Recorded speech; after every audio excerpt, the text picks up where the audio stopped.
Welcome to Out of Continues episode Wait, are 2. we doing the? Oh yeah, are we doing the countdown for recordings? Oh yeah, we gotta do that. 10, Nine, 8, 7, 6, 5, 4, 3, 2. 1. That's gonna be in the video, isn't it now? Yes, yes it is. Now people know how we sync our audio up. Yeah. Yep. The secret has been revealed. Oh Well, no. it's because I did a few weeks in a row without doing audio recordings because Oh, of Ali doesn't YouTube. have. Yeah, yep. So I forgot all about that. Thank you, Ali. Welcome. Hold on, let me give it another space. Welcome to Out of Continues, episode 254. Bam! We're at 254. That is like a big number. Two more episodes and you'll be at 256, which is a nice square number. I mean, not square, but whatever. You know what I mean. It's a power of two number, which is Yes. what computers operate off of. Yes. This is a weekly podcast posted up every Monday in which we talk about video games and related topics. I am your host, Stafa, celebrating a belated 5-year anniversary. Yay! 5 years of Out of Continues. And with me today is Kevin to celebrate the belated anniversary. Hello, Stuffa. How are you? Should have been last week, but it slipped my mind. Like I thought about it last month, and then I completely forgot about it because I'm just See, that's really the issue busy. with planning things so far ahead of time. You forget Yeah. them. You have to be Well, last minute, yeah, spontaneous, in the moment. yeah. It was like a few nights ago. I was like, wait a minute. I It's been forgot. 5 years. September 16th is the anniversary. Nice. Yeah. Well, So happy fifth birthday out. It continues. yes, happy 5 years of Ada Continues, as well as a happy birth to Ali's daughter. Yay! What? I'm an uncle. Did I introduce you, Kevin? You're Kevin. I am, yes, and you did introduce me. Yes. All right. With me is Kevin. We talk about video games related topics. It goes up on addicontinues.com as an MP3, and it goes up before that on youtube.com/addicontinues as a video where you can see me talk and not Kevin because he still hasn't got a webcam after 5 years. I the only reason I would get a webcam is for this, and I don't know if I want to spend money on a webcam when I just bought a house and have other expenses right now. Dude, the house should have come with a webcam. And why is this dude messaging me in the middle of my recording? Now you can hear the ding dings from my tablet. I didn't Did you hear hear that? anything. Okay, you didn't hear it? Great. All right. All right. So, this week's episode segments, we're going to talk about our main topic, which will be what is it? The main topic is going to be about digital homicide. Yeah, we talked a little bit about it last week. Not going on a mass murdering, spree in a digital world. We're Yeah, talking like the company digital company. homicide. Yes, we talked a little bit about it last week. We'll go into it some more this week. Yeah. So we'll talk about that, the digital homicide situation, and then we got some quick announcements. And after that, we got some news. But before we get into all of that, I want to do a little quick disclaimer saying that all opinions expressed on the show are of our own and not representative of our employers or the past, present, or future. And, I also want to just reflect a little bit on the 5 years of Ada Continues real quick. Just want to say, thank you very much for all the support from the listeners who stuck around, the listeners who disagree with me that Smash Brothers is not a fighting game. You're wrong, and I'm right. It is not a fighting game. But thank you for being there to disagree with me. Everyone who has liked the Facebook page, followed the Twitter, subscribed to the YouTube. Everyone who has wrote into the show, thank you very much. this you you are the reason, or one of the many reasons that keep me going as far as doing this podcast, because it makes it more fun when there's like interaction between me and the listeners. So thank you very much. Please send us more emails. It's been a while.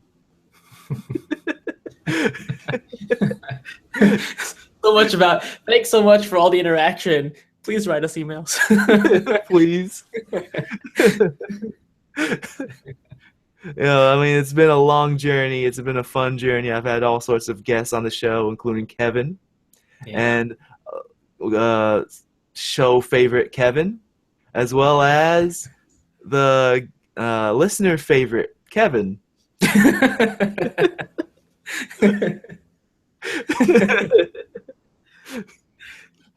As well as listeners' least favorite, Ali. Wah, wah, wah. No thanks to you. No, but seriously, like just everyone who's been on the show, including Kevin over here, and I've had other friends and Ali, my brother. I've had Adam on here. I've had some game developers on here, including my mentor Michelle and Gabe Newell and no from what are they called? Wild Horses, the people that made that sounds about right. I don't know. Octodad horses. Young Horses. Young Horses, that's right. I knew it was Horses something Horses. Young Horses. And what was his name? Phil Tibitowski. Yes. Thank you, Phil. I can't say your last name. Thank you for being on the show, as well as Michelle, my mentor, who is a senior game designer at Zynga. Thank you for being on here. I hope that I get more game developers on here in the future. Kevin, when are you gonna be a game developer? Get you're already on the show. Just make it. Hopefully within my lifetime.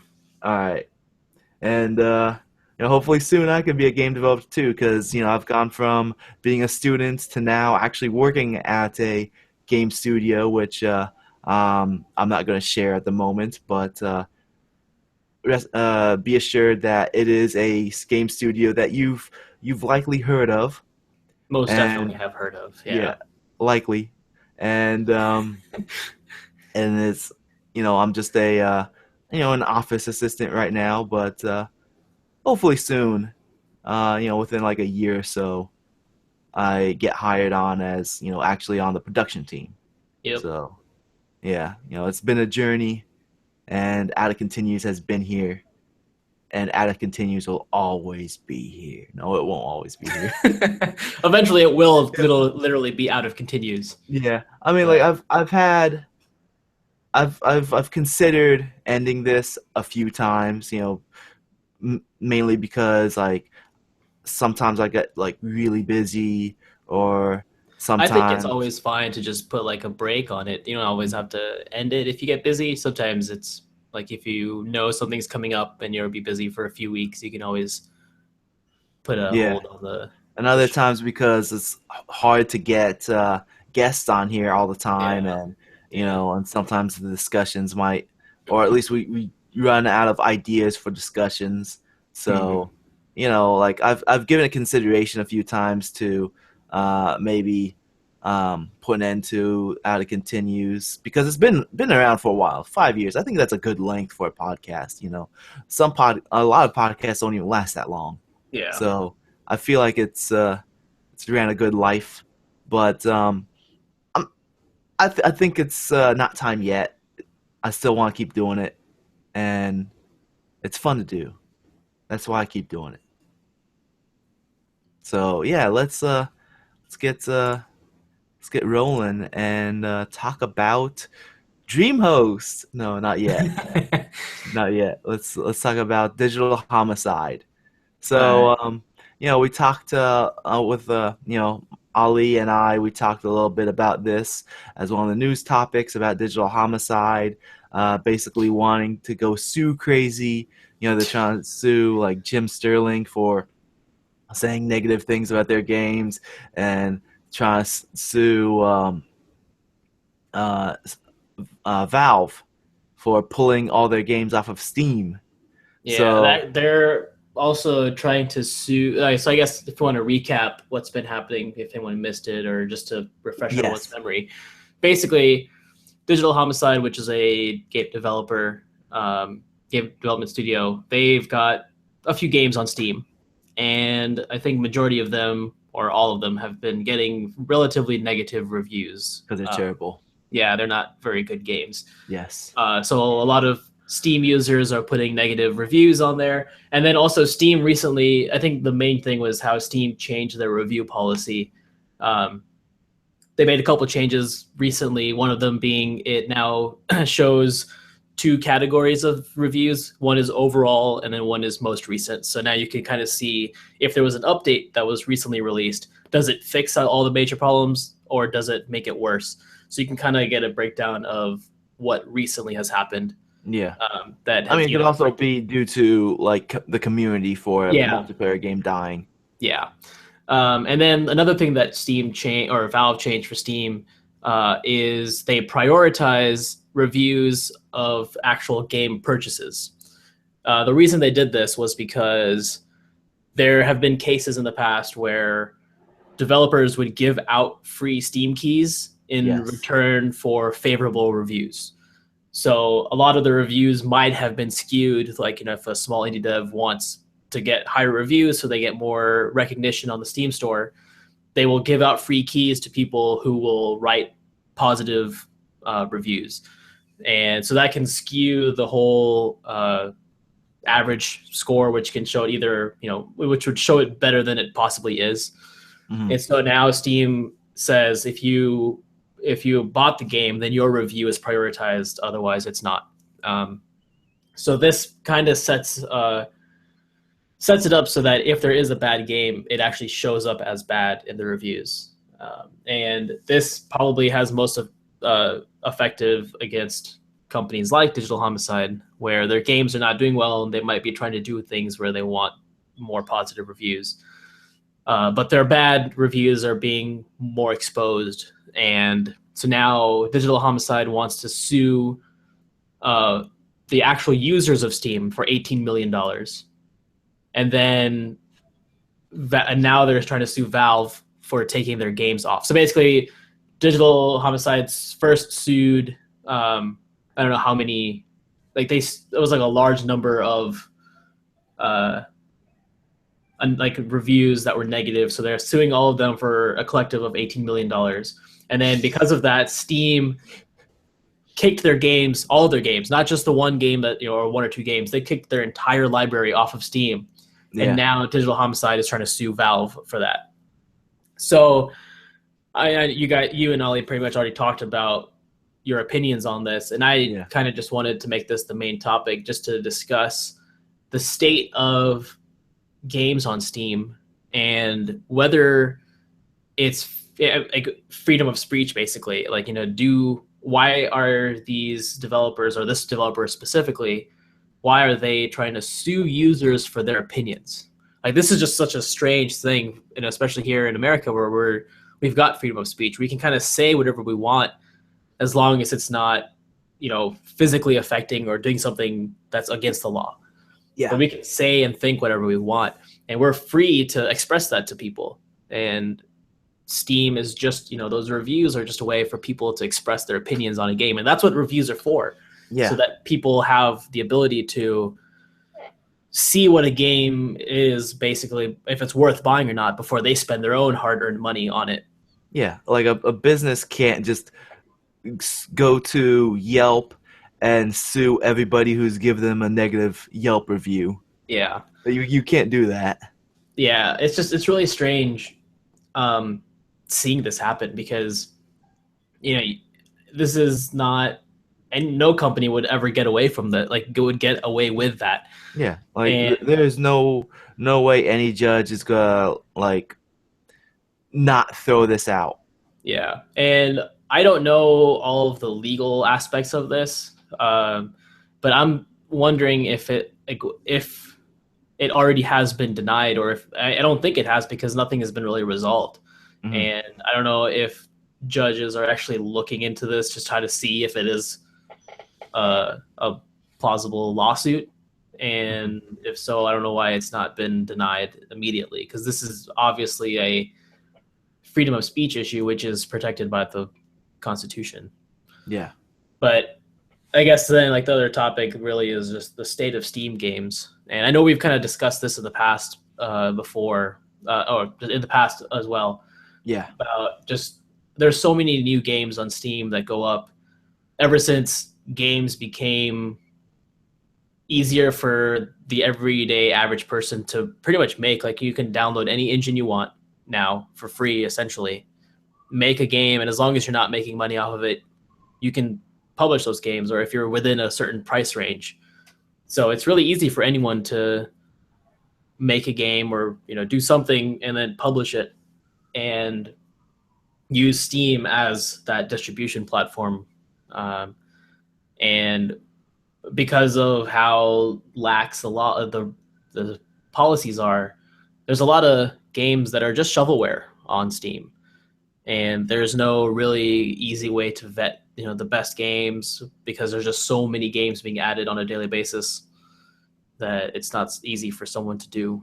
Yeah. Like I don't know about you, but have you like I haven't gone to like the front page of Steam like in quite a while, and then I did, the past couple of days, and just looking at new releases, it is flooded with so many games that I've never even heard of, and a lot of them even say free, Yeah, and it's like where do you even begin? There's just so many games at this point. It's not like like the PlayStation Store or the Xbox Store, Microsoft Store, whatever it's called. Um, yeah, it's not like those where it's like, oh, you've heard of these games like months in advance before they even come out. There's like some marketing behind them. There's at least some kind of a weight behind the name. Like when it comes to Steam, everybody's releasing a game, and the quality can be all over the place, and the reviews might not even reflect the actual quality of the game because the game might have like just two reviews, and those people are friends of the developer, yeah. or they got free codes, Hmm. or whatever. Like it's it's so crazy now. It is. Yeah, and that's Steam has become like the wild west of like video game digital distribution. yeah, and I think that just kind of is an extension of the openness of the PC platform. Hmm. Because if you don't sell through Steam, you have GOG as an option. If you don't go through GOG, you can do Humble Bundle. Or Hmm. if you want, you can even set up your own store on your own website and just set up a PayPal button, and advertise as much as you can through Twitter, word of mouth, things like that. And then you Yeah. just have people go to your own website, pay you directly, and But then even like with like the Humble Store, like all those games that are on the Humble Store, I'm not even talking about Humble Bundle. I'm just talking about like the Humble Store. yeah, Those are all games I've heard of. Whether it's from like large publishers or indie games by smaller yeah. publishers. With through like Adult Swim games or whatever. Just Yeah, and I smaller think publishers the I've the heard humble of. store is more it's because of the way it started off being just a humble bundle. Hmm. Those were handpicked anyways every time they came out with a bundle, and their store kind of has been continuing that same process where they don't I don't think humble store or the humble bundle actually publishes or is like a distribution system for new games. They kind of pick games that have already been in existence, Hmm.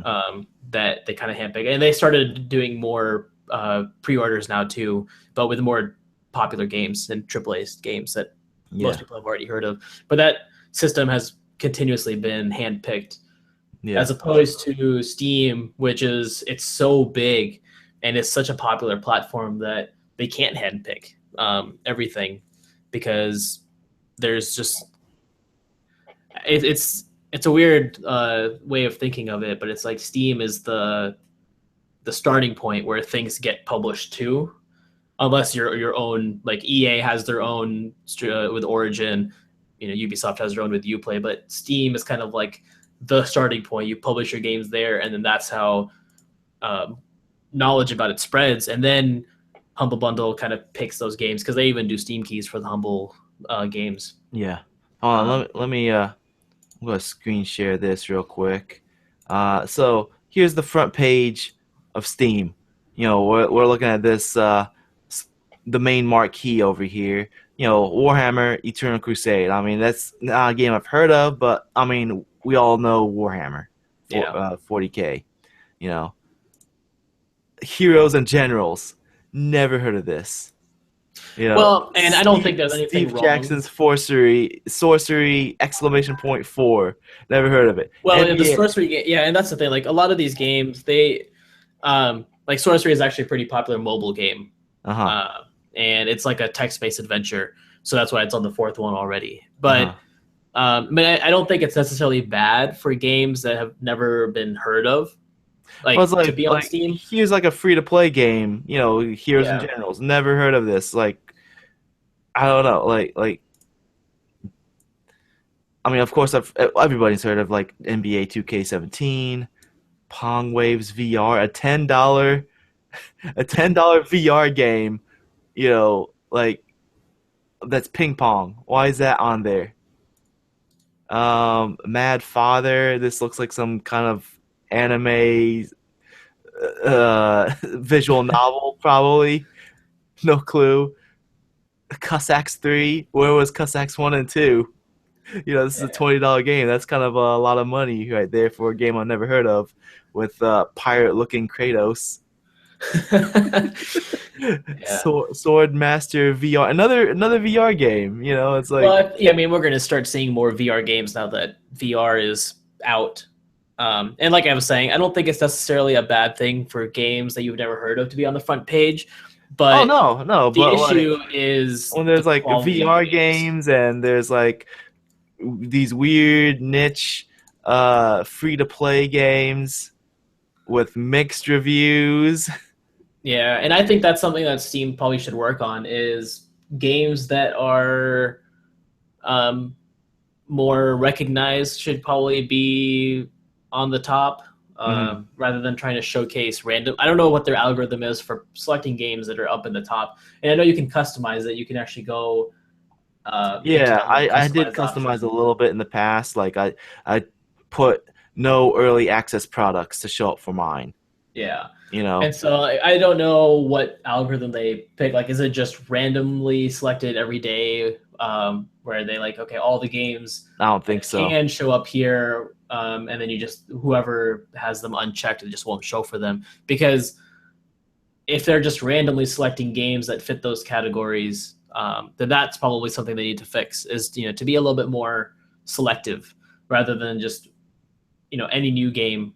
They kind of have a little bit of a vetting process for the top of the page, but and then let the lesser known, lesser quality games kind of filter down through the rest of the page. Yeah. But I think Steam definitely needs to work on how they advertise games, or how they showcase different games, rather than just kind of throwing out here. Like, they just take a box and dump it in front of you. Here's all the games, and go dig through them and see which ones you want. They need to kind of organize them and say, okay, this game is probably not very good, so we're not going to showcase this. Or they need to have some more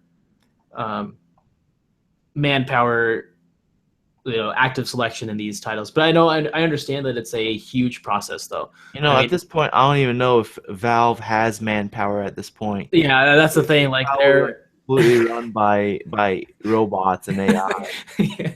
That whole man versus machine mode on TF2, that wasn't just a mode in the game. That was actually it was a reflection of Valve themselves. Yes, and the man lost. There's just a machine there now. Yeah, but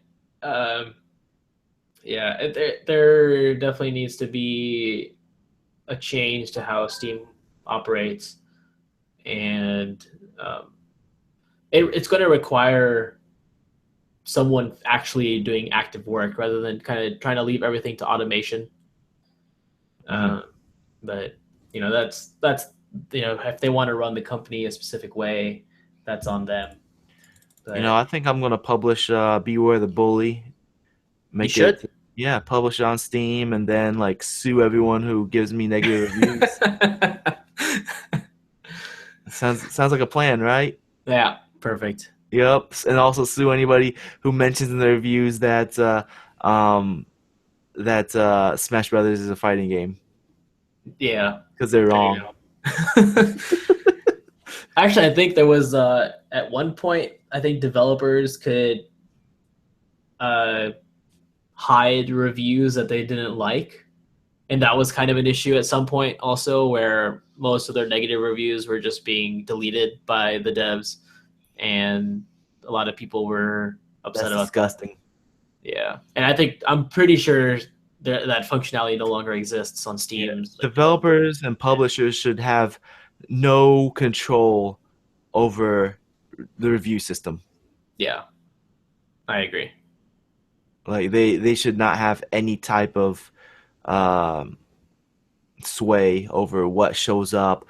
Even if it's like censor something, there should be like Yeah, some other uh, system or you know some other person, a third party to work that out. It should not yeah, be developers at all. yeah. But I I mean, when agree. it comes to like let's say the community page, the community hub where people discuss things, then yeah, I can see as the developers or the publisher having some kind of control over the moderation of that, but Yeah, definitely not the review system. yeah. And kind of extending off of that, I kind of wish that reviews had a lot of impact that reflected on the users themselves. And I don't know if changing users' behavior is also something that needs to be discussed at some point, because a lot of uh, AAA games in the past 4 or 5 years have been releasing unfinished and broken and buggy, because the developers have this or I don't know if it's most of the publishers having this idea that they'll sell the game now so they can make their profits back as soon as possible and then just patch the game afterwards. um, Or sell an expansion pack before it's even outside right of before the game early is even like, access, yeah, before the base game is even finished. which is And just ridiculous on yeah, its own. I mean, like when you sell DLC expansion, like you're extending on what is already there. yeah, You can't have an extension of something that's incomplete. yeah. It doesn't make any sense. There's so many different ways that publishers are trying to, or publishers and developers in some cases are just trying to find loopholes and money making schemes so that they can maximize their profits with as little effort as possible. Hmm. And it backfires on them at the time, but then the gaming community has a tendency to forget about things a month later. Um, I don't know because about that for sure, I because mean, I mean, a lot of it sometimes seems like a cycle where a game comes out unfinished and then people complain about, like, this game was not released properly, it needs to be worked on, we shouldn't pre-order games. And then 3 months later a new game gets announced, and then people pre-order it, and then the same thing happens. It comes out, it's released, it's disappointing, and then people are like, oh, why didn't we realize this, or why didn't we see this happening, or the developers lied to us, or blah blah blah. And well, then I feel like something like that. A lot of times, it's fans of a different company. Like for example, Company Y burns the fans of Company Y, and then Company X releases a game, and there might be the fans of Company X might not be the same ones as Company Y. that makes I mean, sense. Yeah. like if you talk about like the same company releasing a new game, that's a different story. I mean, like look at Uber Entertainment for example. They released Monday Night Combat, Super Monday Night Combat. They abandoned both of those projects really early, and then they want to do Planetary Annihilation, and then they got a lot of support for the Kickstarter for that game. Even though like a lot of the Monday Night Combat fans were like, "Are you abandoning Monday Night Combat? What's up with this?" Like, no, no, no, no. You'll be fine. We'll still work on that. Then they released Planetary Annihilation without like all the features that they promised, and then they want to make Human Resources, and Yeah. then when they did the Kickstarter for that, nobody backed that because Mhm. like you burned us too much. All the Yeah. fans got burned, and yeah, they did not get any support for Human Resources. Yeah. So, what they ended up doing is made the Planetary Annihilation Titans expansion um, to try to like make more money. Yeah. But I mean that's an example of a company burning their fans and then the fans not coming back. So, I think the main thing is that uh, a lot of people well either it's not the same fans getting burned by the different companies, or the fans are like, well, this company hasn't burned us before, I trust them, even though companies X, Y, and Z have burned me. Company W Mhm. is still cool in my book, so I'll still support them. So I think it's a combination of those two different situations. Yeah, that makes sense. But yeah, like the just this whole issue with companies just trying to maximize profit. And I guess going back to the main topic was, with companies trying to control the reviews. It seems like it's such a I don't know. It's like a study on human nature, on how we only are okay with things if it's going our way, the way that we like, and we don't want this blanket law to affect everything because it might negatively affect us, even though it might be better for everyone in general. But just it's so strange that companies can even get away with trying to sue users for their opinions. Like it's it doesn't. I don't understand like how. I really don't know how this is continuing to be an issue. Like it should Yeah, just judges should just say nope, can't do that because it's not constitutional. End of story. yeah, And then exactly. Digital Homicide just needs to live with their consequences. If they make bad games, maybe they need to spend more time on fixing their issues. Yeah, they And have like over 50 games or so yeah, published. Uh, Even though they've been around for how long? A few years. yeah, It's like they're. It's basically like if a developer works on a bunch of game jams and then mm, and then publishes all their game jam projects. Can't do yeah, that. No one wants. I mean, it's one thing to like practice on your development and coding skills, but completely different story to like try to profit off of that. You don't yeah. I was try gonna to. say like it's fine if you want to make lots of simple games Yeah, and as a way to practice, but make them either extremely super cheap or free. yeah. Um, Put them up yeah, on your portfolio. Don't try to sell it. yeah. Put them up on itch.io, H.io. That's like a pretty good what it's kind of like a testing ground for games that are brand like they're not fully realized games. They're just kind of small systems that might be a part of a bigger game. It's kind of like a um, I don't know how to explain it. It's just little bits of games that people are kind of making, and they're all free to play. You just play them in your web browser. That's pretty cool. You know Yeah, what else you can do with your projects and your work that you want to show off? I'm not sure. Why don't you tell us?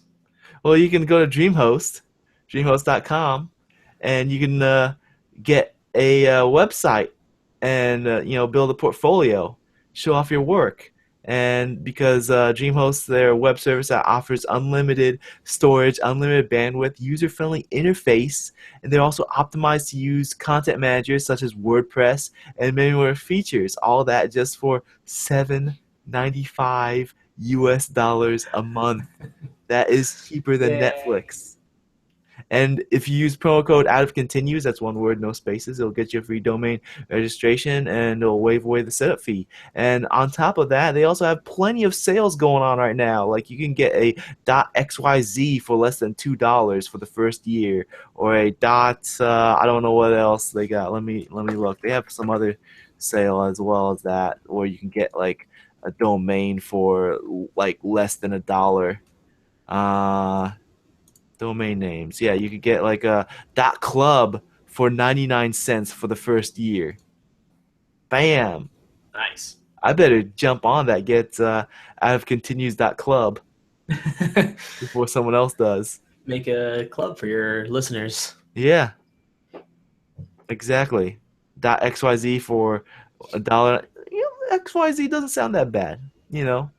Why not? It's cheap, Mm-hmm. Or .online for $4.95. .site for $3.95. Bam, that's less letters. And it's cheaper. Nice. Yeah. So, DreamHost, I've used them. They're great. They're very user friendly, and their customer service is spot on. So let's move on and talk about iTunes real quick. If you use iTunes, please leave a review. We can use some iTunes review. If you leave an iTunes review, it's one of the single most helpful things you can do for the podcast to help the podcast grow, because it helps us get onto the Apple iTunes podcast charts. So also, Apple goes by like a week-by-week basis. So any week that I don't get any reviews, it's as if I have no reviews at all. So unfortunately, Apple goes by the mentality of quantity over quality of reviews. But yeah, if you leave a review, that would really help us out. If you can't leave a review for whatever reason and you still want to help us out, you can do so by sharing the podcast with some friends through social media such as Facebook or Twitter or Reddit. Or you can also tell a friend. Or if you don't like this podcast for whatever reason, tell an enemy. Be like, hey, your mom listens to AddContinues.com. Oh.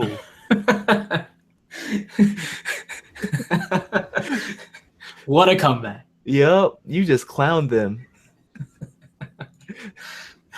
So, yeah. All right. So, anyways, let's talk about the news.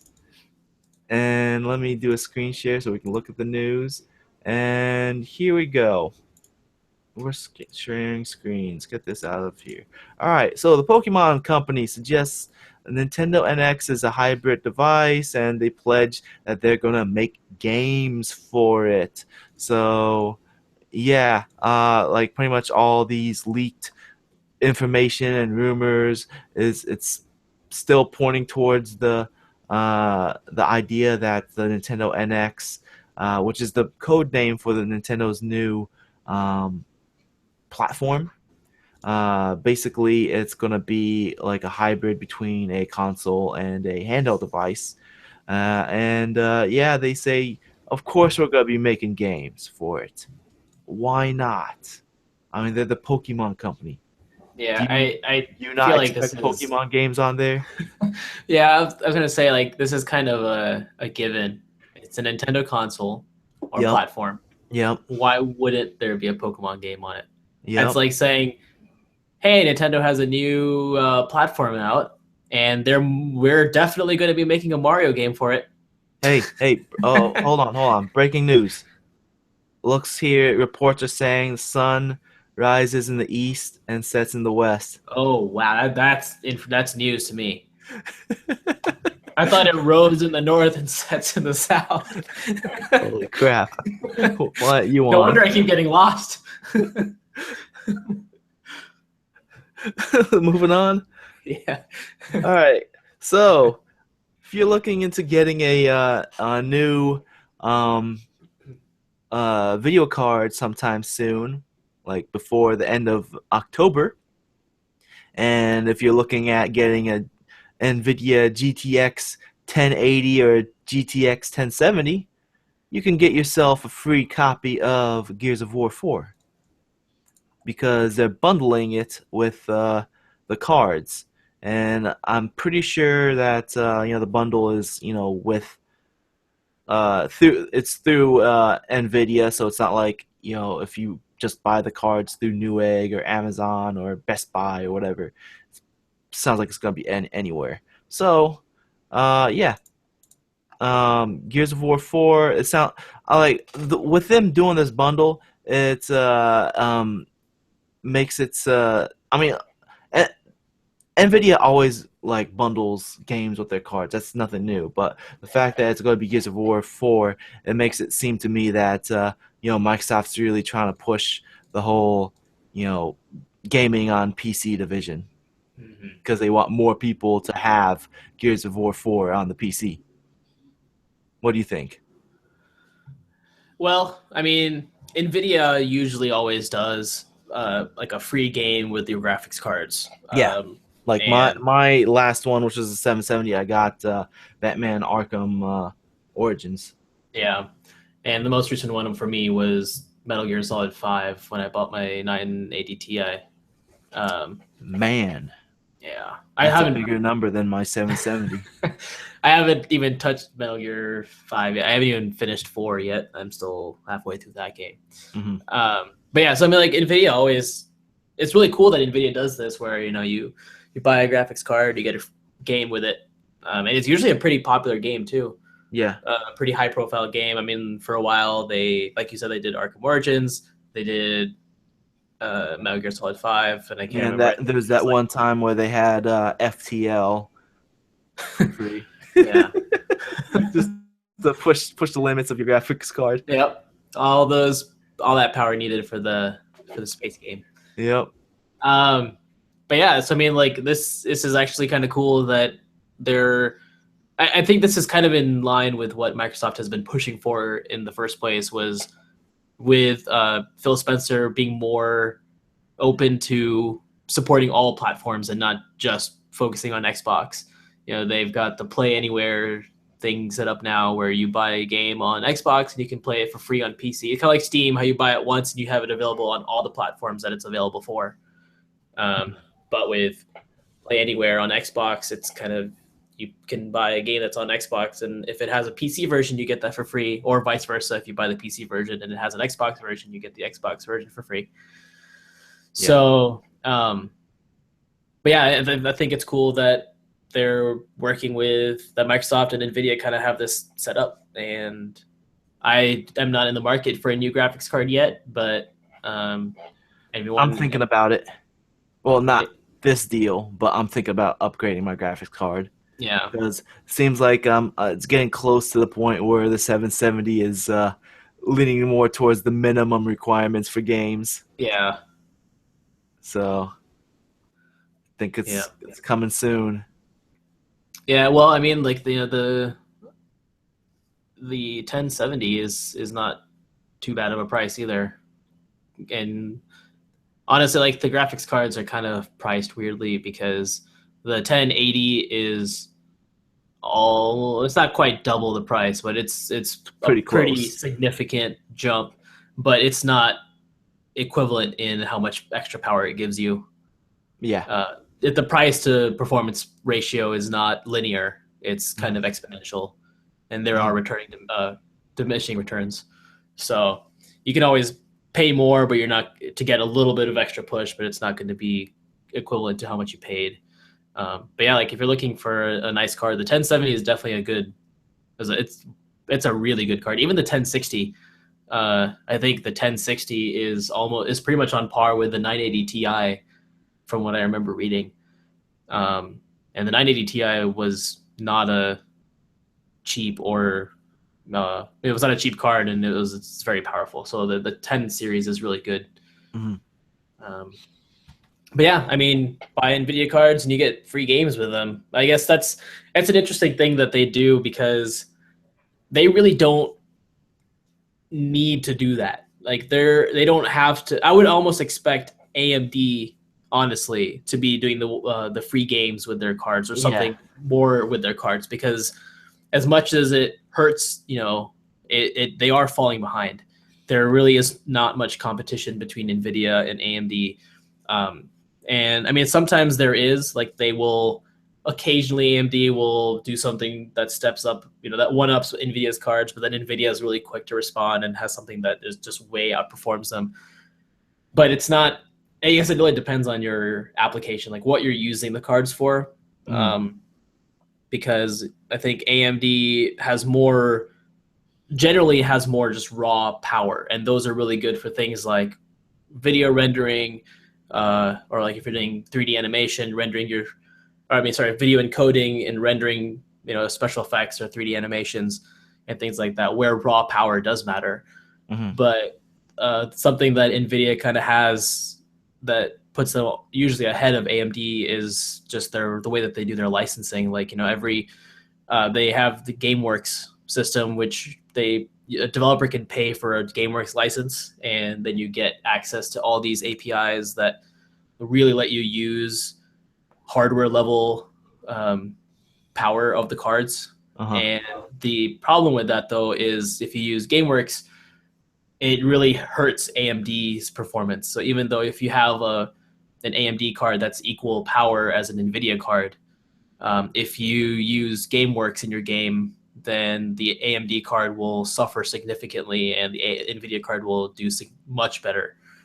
So I mean, like, there's some issues with that where if a game releases and it has GameWorks, then AMD doesn't have the ability to optimize, release a patch or an update that can optimize the game until after the game is released, because then they have to get the game, they have to reverse engineer the code and try to optimize the game for their cards. And then by the time they release an update, most people are either done with the game or it's moved on, unless there's a company that's working directly with AMD to optimize their games. So I mean, it's a whole bunch of business issues between NVIDIA and AMD, but I really wish that AMD did something like this to incentivize more people to buy more AMD cards, because NVIDIA, like, there needs to be competition Yeah. between them, Yeah, because Nvidia is obviously the bigger of the two companies. yeah, and so because of that, their cards are fairly expensive for what they're actually giving you. And they can do that, though, because there is no competition. They can set whatever prices they want, Mhm. and they know people will buy it regardless. And I do, Yeah. because I like my games to actually work most Yes, of the same time. here. So yeah, and if AMD does something so that more people start buying their cards, then that will introduce more competition between them, which hopefully will force NVIDIA to either lower their prices to match AMD prices, and then also push AMD away from this whole stigma of being the budget card, even Yeah. though they technically aren't, but their prices are lower and their user, like, their sales market share is much lower too. So they unfortunately get stuck in this budget card section. But One thing that that kind of annoys me with these bundles, the Nvidia bundling games, is that they usually pick games that you can't like max out the settings with that graphics card. I can't remember what number it was, but it was like I think it was in the 400 series, and it came with like Far Cry 2, and I was like, all right, time to max out all these settings to see this amazing looking game. I maxed it out, and like it was hardly it was hardly running well, and I was so mad. I never played the game.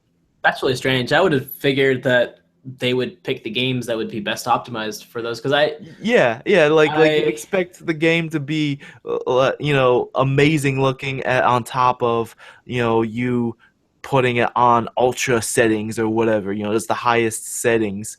yeah. And yeah, when that happened when I did Far Cry 2, I was very disappointed. Yeah, and unfortunately, I think there's still just some general optimization issues with specific rendering techniques that a lot of games use. For me, the thing that I've noticed that really has a negative impact the most is actually shadows. Uh, it's really strange, but if you any game that I run, even if it's an older game, and I turn shadows up to max, I notice a huge, well, not huge, but I definitely notice frame drops. Yeah, Um, shadows is one of the things that I usually put on lower. yeah, and like the shadows are things that you don't really notice the quality of the shadows unless you're looking for them, Hmm. because they're kind of more of a supplementary detail than they are of an actual, like, the detail that you need to focus on. Yeah, So turning shadows down to medium at most, I think usually is the best option. I always put my shadows down to medium. And then the anti-aliasing, obviously, that's something that has always been a huge performance hitter. But mm. if you turn that to one of the better rendering technique or better anti-aliasing techniques like MSAA, that usually it does. I mean, you're not going to get the best quality anti-aliasing, but it it's not going to be that bad because MSAA does a good job of still doing the anti-aliasing, but without as much of a performance hit. Just the That way stands for Microsoft Anti-Aliasing. that it's multi-sampling anti-aliasing, I Close think. enough. Yeah. There's your pro tips. Pro tips of the day. Moving on. Sure. All right, let's talk about something else Microsoft related. So Sony made the announcement of the PS4 Pro and mentioned that it's not going to have the 4K Blu-ray player or the UHD Blu-ray player. Yeah. And yeah, Microsoft weighs in on it and saying, yeah, our the Scorpio is going to have the UHD Blu-ray player, and they basically say that physical media is still important around the world.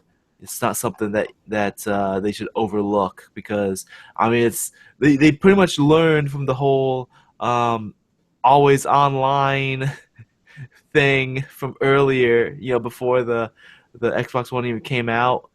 People complaining about, um, hey, what about for those of us who don't have internet?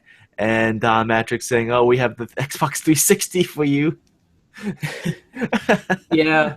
you It's know, I think great. they definitely learned from that, Yeah. and that's why the Scorpio is going to include a UHD Blu-ray player, Yeah. and yeah, so. Yeah. The one of the things that kind of was funny when this news broke was during the previous generation, like the PS3 and Xbox 360, uh, or no, what was it? Was it? Yeah, Xbox. Like Xbox was trying to go for HD DVDs, Mhm. and Sony was doing Blu-rays because they Yes. said Blu-rays will give you better movie quality and allow you to have more space for games to have more content, more detail. You have more space to work with. Hmm. And that was what kind of pushed Sony. Like that's kind of what allowed Blu-ray to win. Is that Blu-ray became the more popular uh, system. What are you talking about? You still not using your HD DVD player? Now, You're not watching Phantom of the Opera on your HD DVD player? Come on, Kevin, where you at? Get with the I know I'm times. behind the times. I'm always behind the times. Come on, you're too busy spending your money on a house. Yeah, yeah. So it's just kind of strange that previous generations, Sony was all about giving the people the better store like optical storage medium and fully supporting it.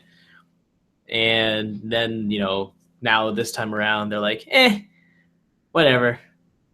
And they said that they have a reason for it, and that's because people they I don't believe their system, like their reasoning. That their reasoning is not very many people are interested in like the Ultra HD Blu-rays.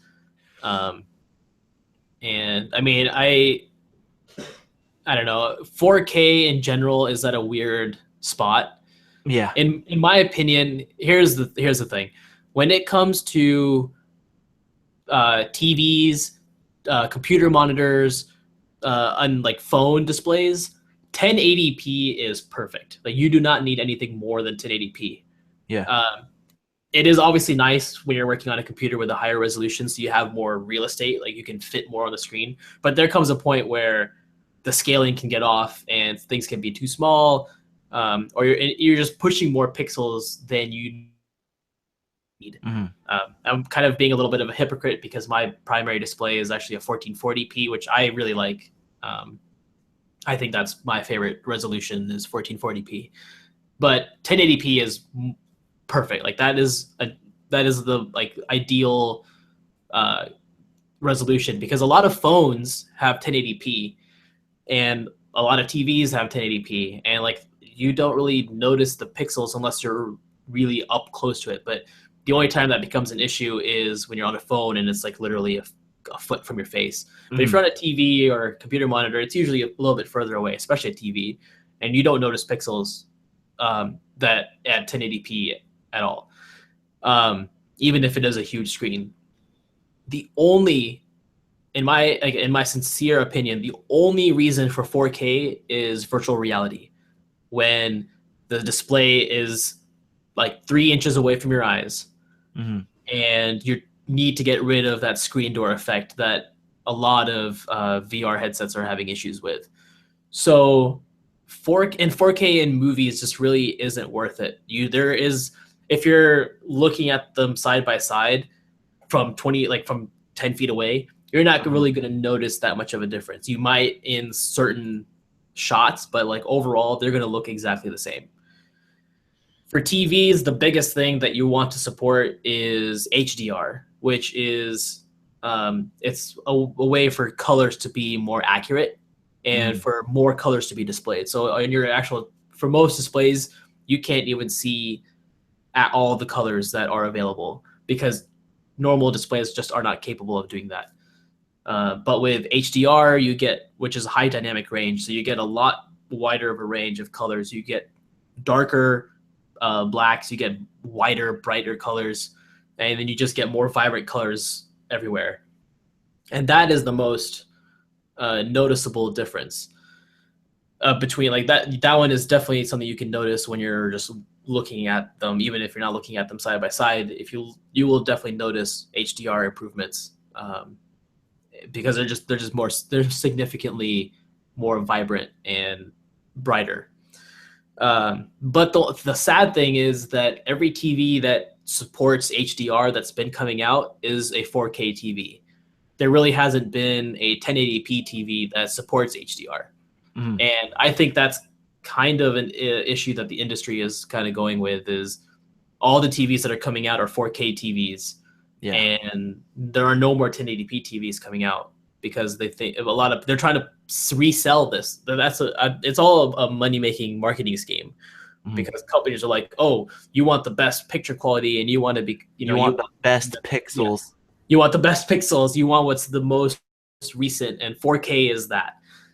Unfortunately, it's not worth the price that the 4K is asking for because you just have more pixels for no reason. You're not actually improving picture quality that much because there's a certain point where things just get so small you can't see them anyway. Hmm. And 1080p is kind of that boundary. Um, I mean, like most people have huge 1080p monitors right in front of their face, and that's been fine for years. Yes. But I mean, like I can see Microsoft's point as far as, physical media is still important, but the thing is, like, f- who's who needs physical media? Who's the market that requires physical media that's gonna have the 4K display?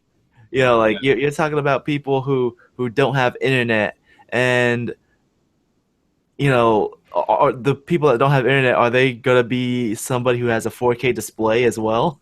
yeah, You get what where I'm going with? I mean, yeah, some of those people are gonna be like in countries that the internet is very limited, but also at the same time, those people probably don't make enough to like afford a 4K TV or even or have a room for 4K TV or Yeah. it's like Yeah, and like it's weird that Sony isn't supporting this. And I think there is a reason for this that I read about, and I'll get into that in a minute. But it's just strange that they're not trying to support entertainment mediums that are current or upcoming, because more and more people are using their consoles as the main entertainment center. yeah. Like you play games on it, they use it as a DVD player, they use it as a Blu-ray player, they use it as, I mean, in Microsoft's case, they really pushed for integrating it as your TV cable box, and all of this stuff. Like, the consoles are becoming your set-top box that play games rather than being just a game console with extra features. Mhm. So I mean, it should be that way, because then otherwise you don't want people don't want to buy a console and a DVD Blu-ray player and a TV cable box, and they want everything to be consolidated into one. Yeah. My And my PS3 is my Netflix and Hulu player. yeah, and it's the same way for millions of people. Like, that's what they use. That's where they watch Netflix or Hulu, is on their consoles or on their Mhm. laptops if they're out and about.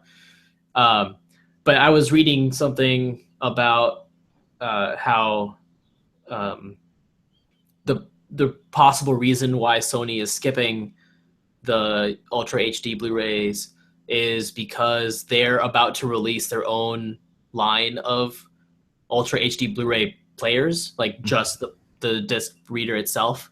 Yeah. And they don't want to take away from those sales. Like, they want people to buy the PS4 Pro, whatever, and then also buy the Blu-ray player. And then once they get all their sales that they want for the Blu-ray players, then they'll update the PS4 Pro to support that. That's what I read, and if that's actually what the case is, and that's kind of that's a bit of a shady deal on their part, Mhm. just trying to maximize their profits and take advantage of customers. Yeah. Let's move on. Sure. All right. Let's talk about Valve real quick because we talked about them earlier. So they mentioned that they want to work on updating their review system again, and basically, um, where's the quote that I'm looking for?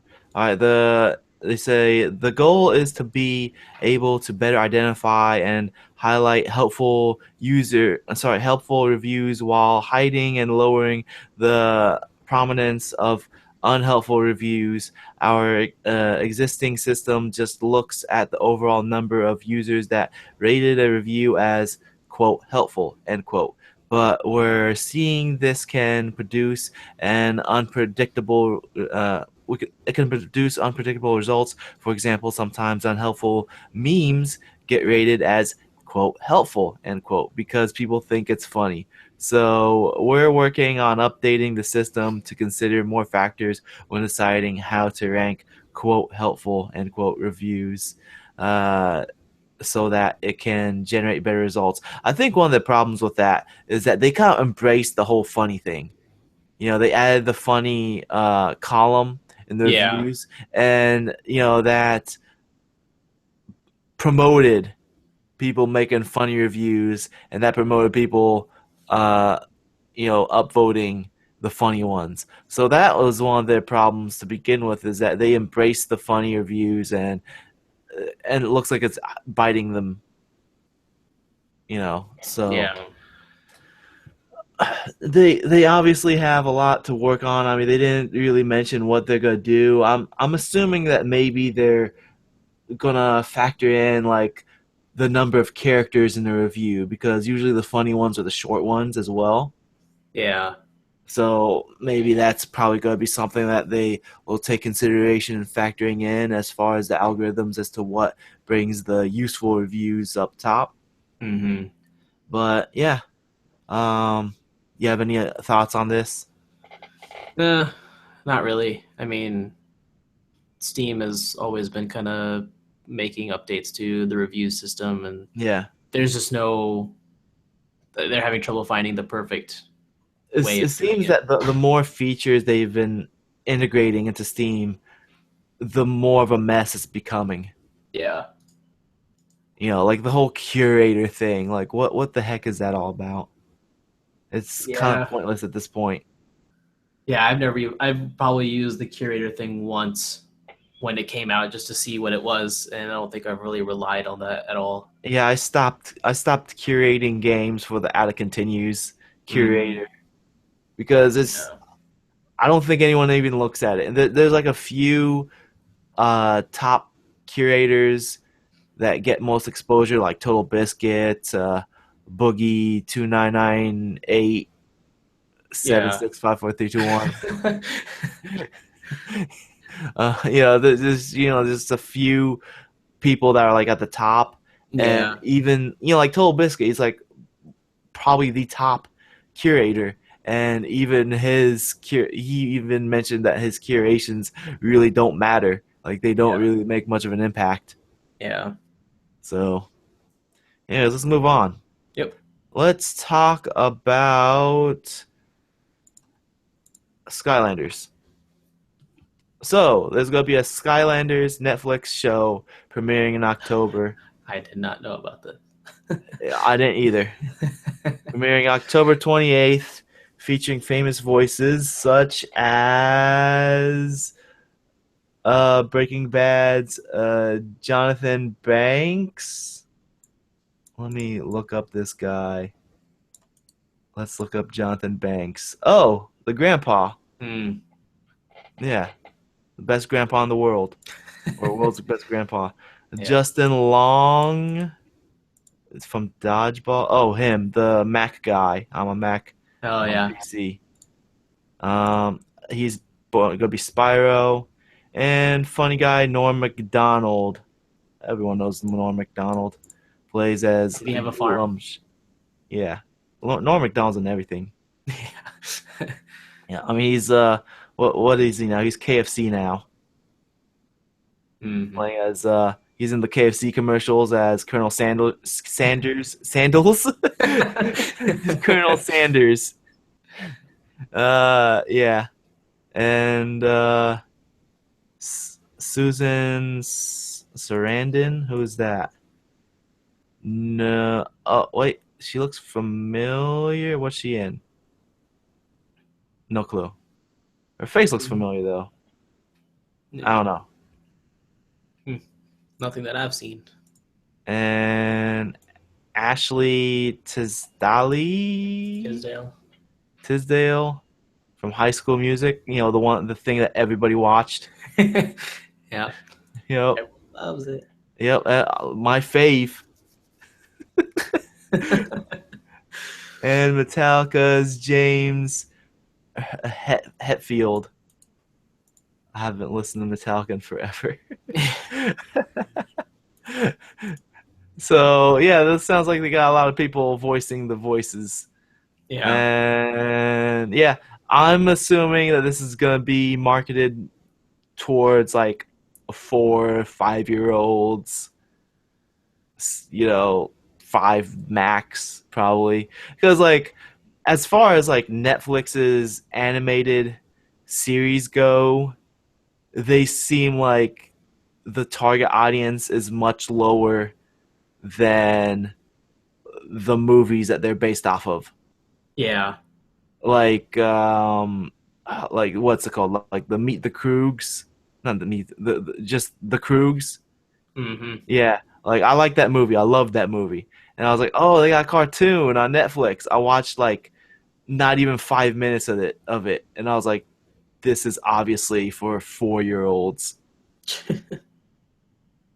I mean, there's Yeah. there's there are cartoons that are like anybody can watch, and then there's cartoons that are specifically for kids.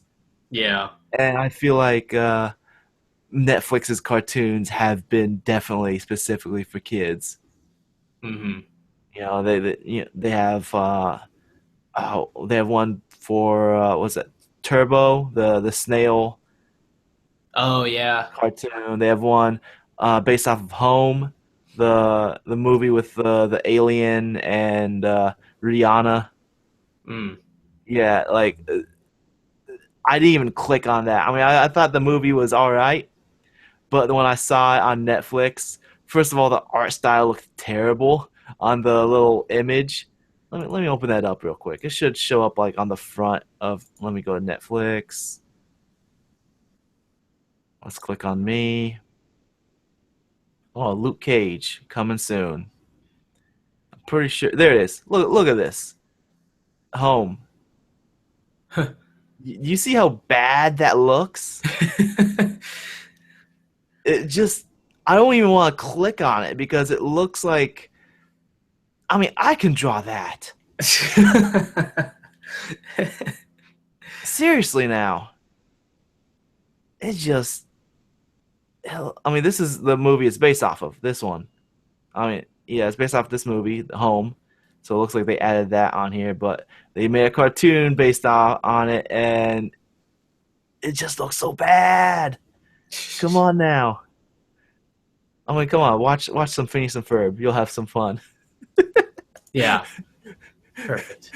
Perfect. Phineas and Ferb. There we go. Anyways, yeah. So I'm pretty sure this is gonna be for kids, and just from my experience of seeing Netflix's other cartoons. And so, with that said, I will not even check this out. Fair I enough. mean, I've never even played Skylanders. I've heard great things about that game from Yeah. lots of different people. Um, but I'm not even going to check out this cartoon. No. Are you? Probably not. I think Ali will. Now that he has a baby I'll girl, watch it if it gets good. If I hear good things about it. Ali will have to watch it because he's gotta get the cartoons for his little girl now. Yeah. But yeah, I mean, And if then, it is kid and focused and I once might not. once his little girl is old enough to watch TV and have an opinion, and she's gonna pick out her favorite episode, Yeah, as and long as she then doesn't get sued and for her opinions. and then they're gonna watch that same episode like all day, every day for like 2 years. Yep.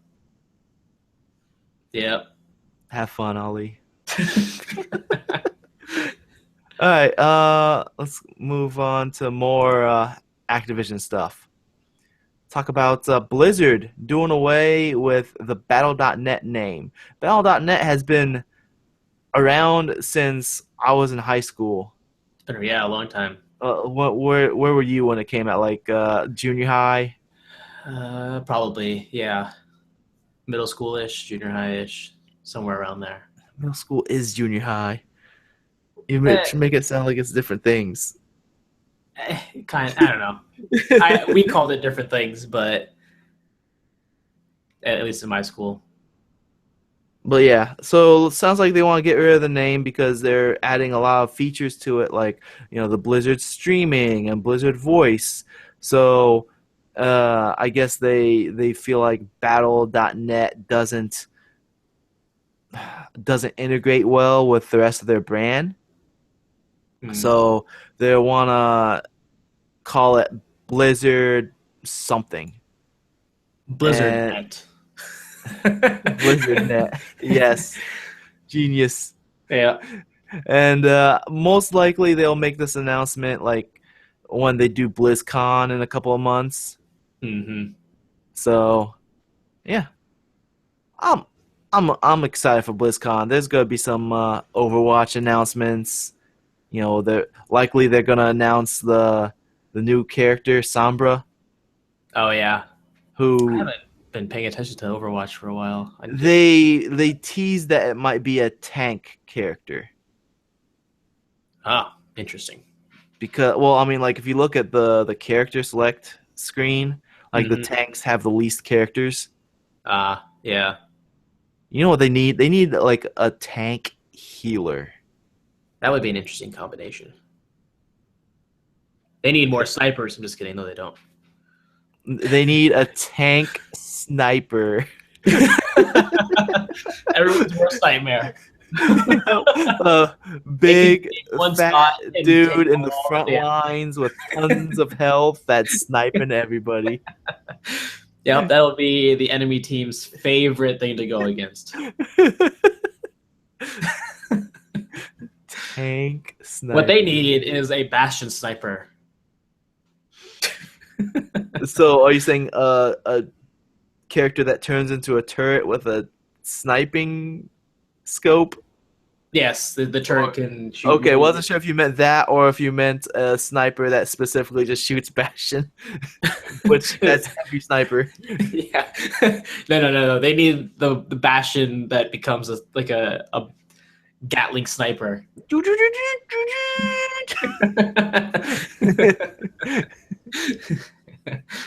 That was flawless. Yep, I just got sued by Blizzard. Gotta watch out for those North Korean DMCA's. Yep. All right. While we're talking about Overwatch, move on to the next article, which is about Hi-Rez Studios' new game Paladins, which the who was it's the it just says boss. All right, well, the lead. I'll just say the lead because saying boss it's kind of dumb.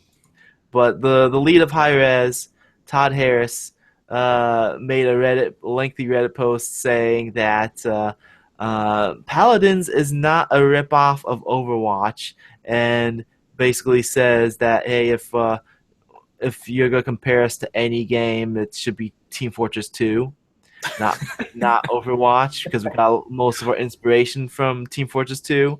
And I looked at some of Paladins, and to me, it looks more like Overwatch than Team Fortress 2.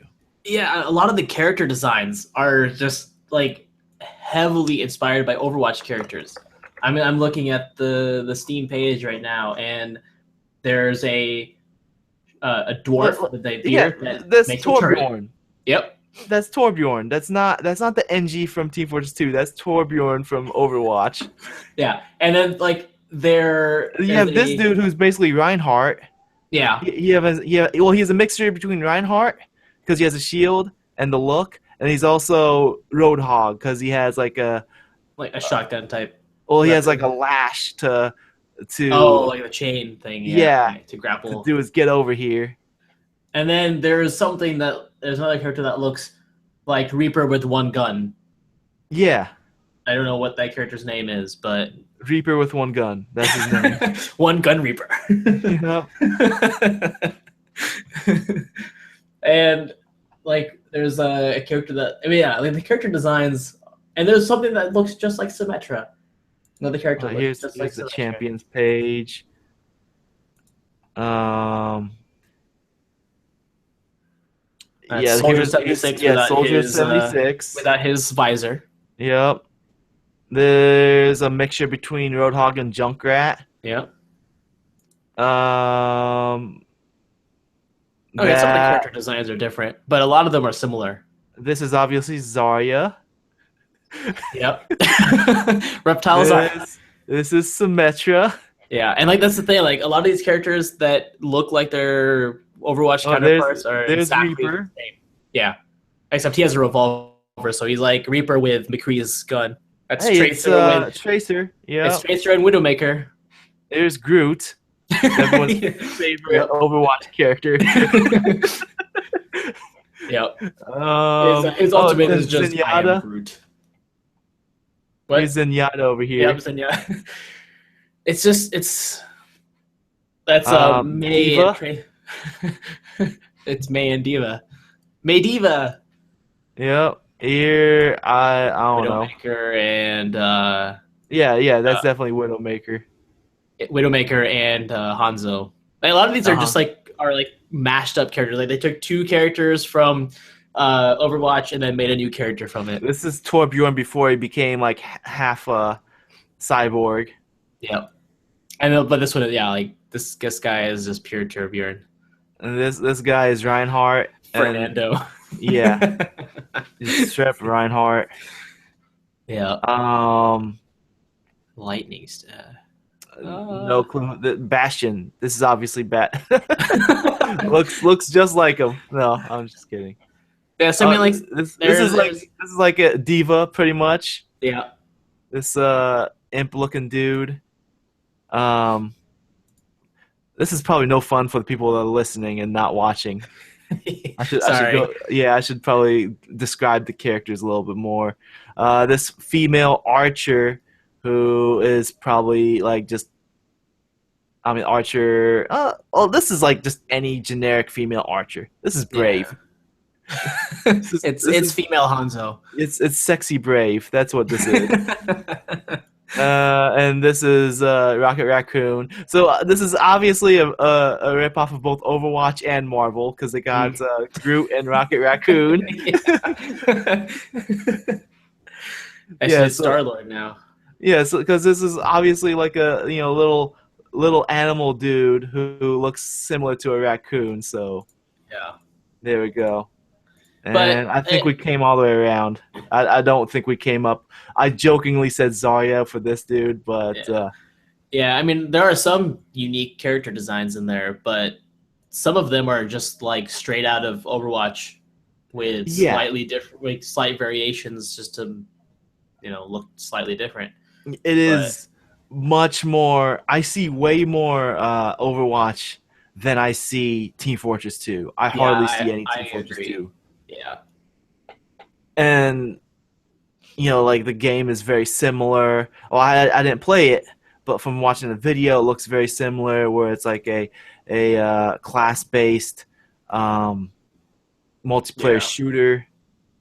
So I don't know. Like maybe I'm just biased against Hi-Rez because they destroyed tribes. Yeah. I'm still very unhappy about that. But at least this one's free to play. We can try it and then be done with it. Try it and then uninstall it. Go back to Overwatch. Yeah. I mean, I'm interested in. I might just watch some gameplay just to see how similar it plays, and I don't know what kind of game modes they have though. Like if they're just. And it's early access, so they will obviously be adding more to it. But I wonder what kind of game modes they have. Like if they already have a payload type thing, and like a map control type mode, then it's very obvious. If it's anything like Team Fortress or Overwatch, then it's kind of obvious that they're just making their own version of that. Yeah. I mean, this has been in production for I mean, they didn't just throw this out of nowhere overnight. I saw this months ago. I even saw this before the release of Overwatch, but it was after the announcement of Overwatch. Yeah. So, but I very heavily feel that this is more inspired by Overwatch than Team Fortress 2. Like this dude's just full of himself. So, moving on. You got anything else to add? No, not really. All right. Last article here. So, Assassin's Creed movies, Animus Claw could appear in the games, actors say. So, like, in the trailer for the Assassin's Creed movie, there's, like, this big claw thing that looks like GLaDOS that's holding on to Michael Fassbender. I was about to say Michael Ironside. That's totally that. Where's my daughter?